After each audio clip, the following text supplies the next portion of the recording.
सभी दर्शकों को हिसार हरियाणा से डॉक्टर राम निवास मानव का नमस्कार। दर्शकों, प्रस्तुत एपिसोड केंद्रित है लघु कथा विधा पर। लघु कथा कथा परिवार की ही एक नव्यतर विधा है।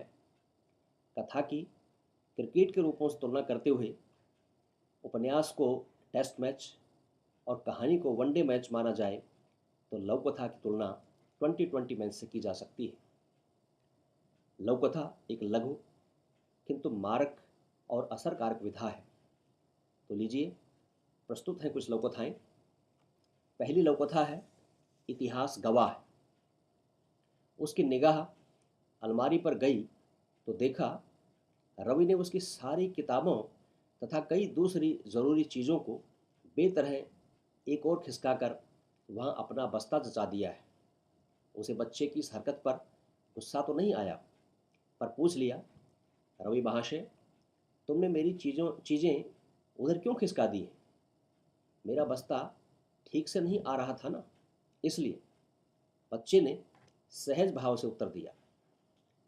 बच्चे का उत्तर सुनकर उसे लगा जैसे वह बूढ़ा हो गया है और रवि ने उसकी चारपाई कमरे से निकालकर बाहर बरामदे में डाल दी है, क्योंकि कमरे में उसकी चारपाई ठीक से जो नहीं आ रही थी।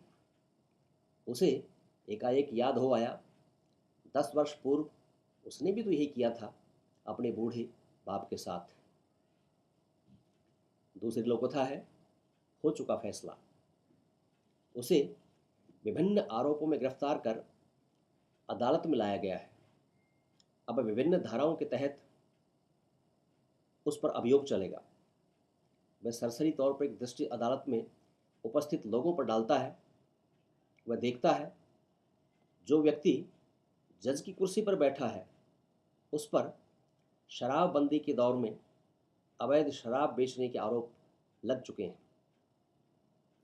जो व्यक्ति सरकारी वकील का चोगा पहने उसके सम्मुख खड़ा है उस पर तो हत्या से लेकर अपहरण तक के मुकदमे चलते रहे हैं।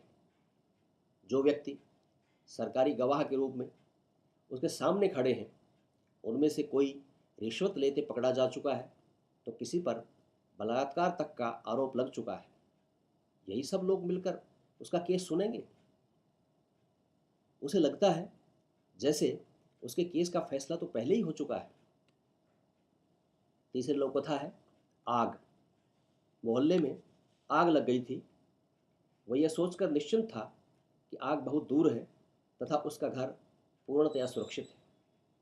आग कुछ नज़दीक आ गई तो वह थोड़ा चिंतित हुआ, लेकिन कुछ करने की आवश्यकता उसने अब भी नहीं समझी।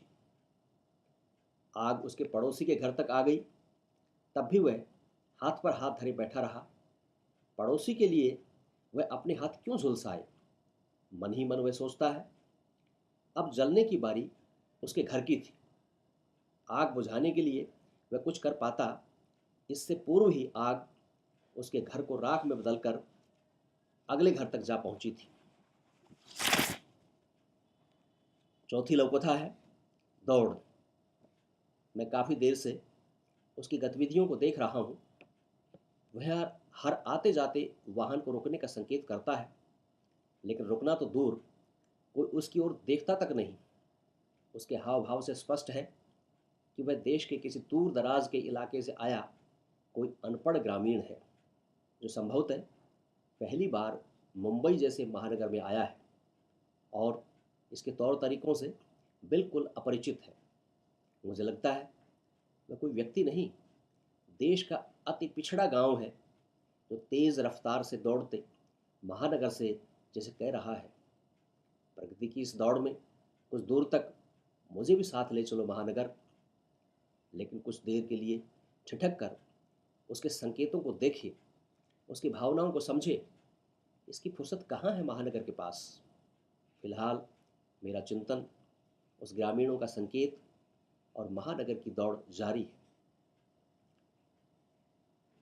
पांचवी लघुकथा है फिल्म। फिल्म चल रही थी। जो व्यक्ति अभिनय कर रहा था, न भाव उसके थे, न स्वर और न ही संगीत। यहाँ तक कि फिल्म की पटकथा और संवाद भी किसी और के लिखे हुए थे तथा उसे निर्देशित भी कोई और ही कर रहा था। मुझे लगा वह अभिनेता कोई और नहीं, मैं स्वयं हूँ। और मैं कोई फिल्म नहीं देख रहा, बल्कि अपनी ही कहानी सुन रहा हूँ। छठी और अंतिम लघु कथा है भगवान। भगवान जी भक्तों के व्यवहार से, उनकी सौदेबाजी से तंग आ गए थे। उन्होंने एक आंख से देखा कि भक्तों द्वारा पूजा की थाली में चढ़ाए गए 5-5, 10-10 के सारे नोट मिलाकर भी मुश्किल से 100-200 रुपये होंगे। लेकिन इस मामूली से चढ़ावे के बदले में भक्त उनसे मांग रहे हैं अच्छी नौकरी, सुंदर दुल्हन, प्यारा सा बेटा, दीर्घायु, बेटी के लिए अच्छा सा घर वर, और भी न जाने क्या क्या। उन्हें लगा कि ये तो उनके साथ अन्याय है और घाटे का सौदा भी। अतः उन्होंने मंदिर छोड़ने का निर्णय कर लिया।